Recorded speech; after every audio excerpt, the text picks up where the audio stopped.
Hello, how are you doing today? It's your friend and sister here again today. My name is Sarah.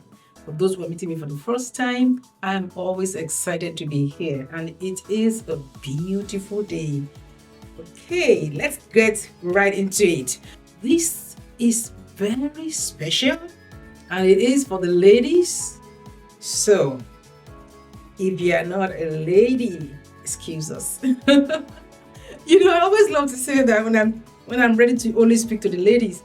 But I also know that men always stay. The men are always like, okay, first, what is this that they are going to discuss? We want to hear. They are planning for us. Okay, but well, if you want to stay, you may stay. But really, this is for the ladies. Okay, and the ladies, particularly the mature ladies, 40 and above, never been married. Of course, that is you've been jilted, brokenhearted, one or two, or several times. Some people, once they are jilted once, that's it. They're like, no, no, no, no, no, I'm not going there. I'm not even. They run. And some people were heartbroken in their early 20s, and now they are in their late 40s, and they are never giving love another chance.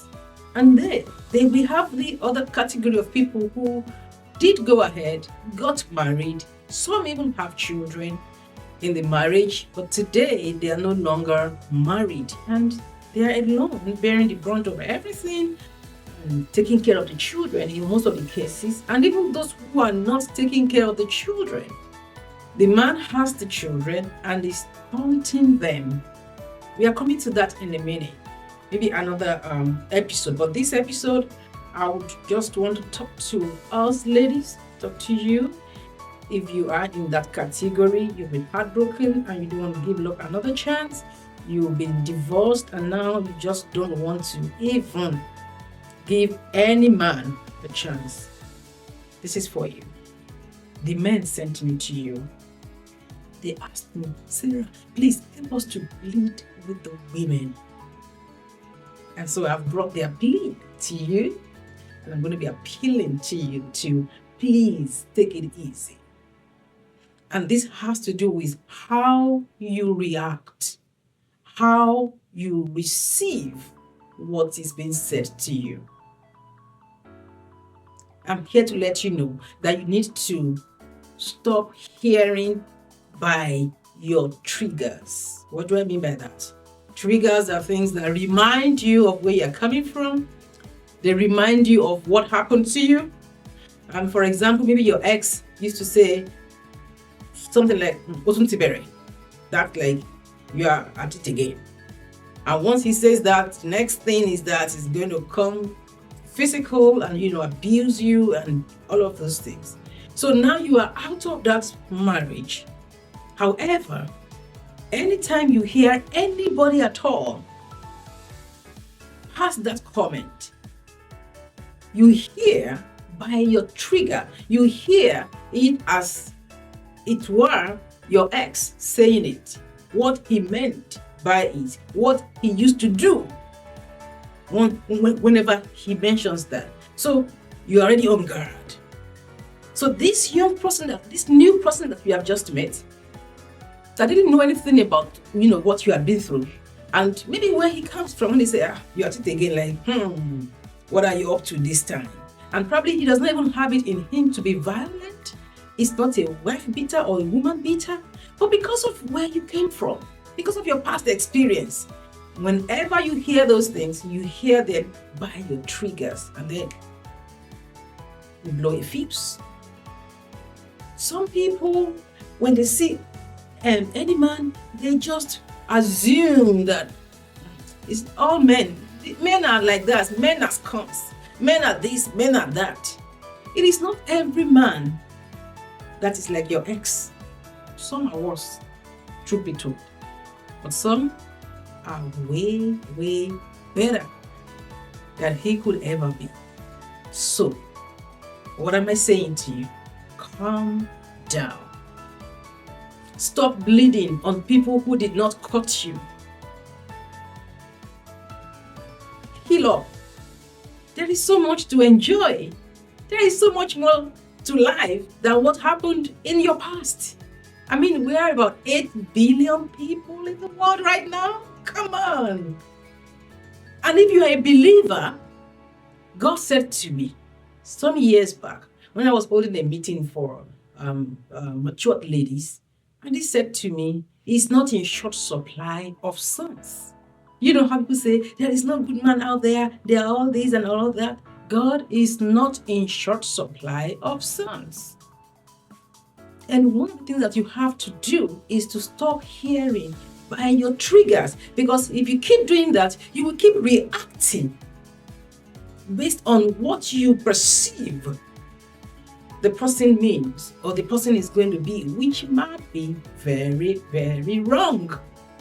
So stop hearing by your triggers. Calm down. Allow people to talk.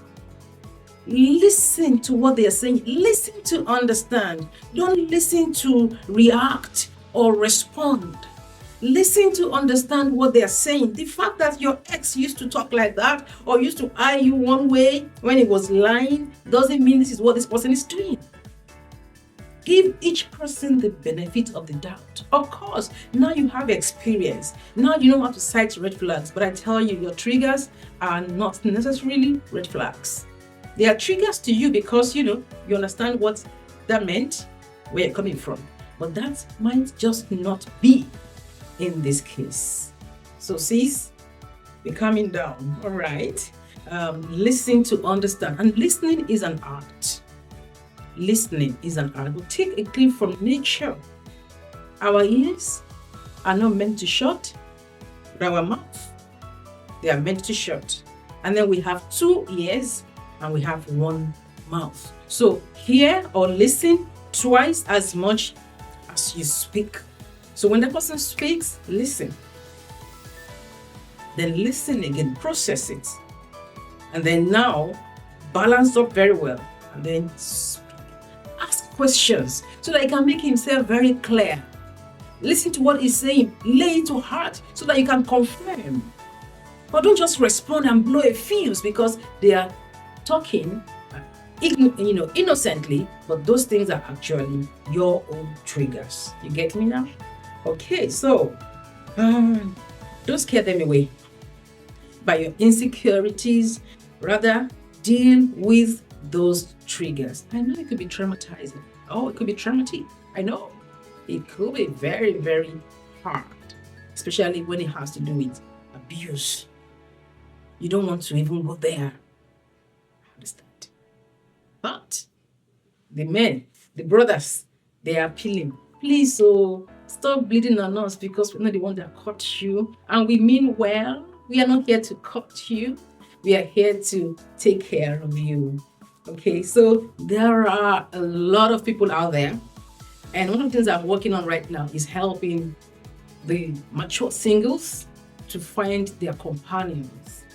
So there are people out there and we are offering you premium services in the sense that we don't just throw you at people or throw people at you. We actually work with you, counseling you through every stage. And then if everything pans out, we are also licensed to conduct weddings. We'll do that. And then 6 months, every 6 months, you're going to be having your marital checkups. So it's a journey. It's a community that we are, and we are expanding, and you're welcome to join us. And yes, we're going to work with you to ensure that you have a better experience, that you can enjoy companionship again, and that yes, if you desire, you can have marriage again and have a beautiful, beautiful one. So please stop listening by your triggers, okay? Life is meant to be enjoyed. Okay, and that's it for today. I'll see you again pretty soon. But before then, let me say what I love to say. Keep living real. Bye for now.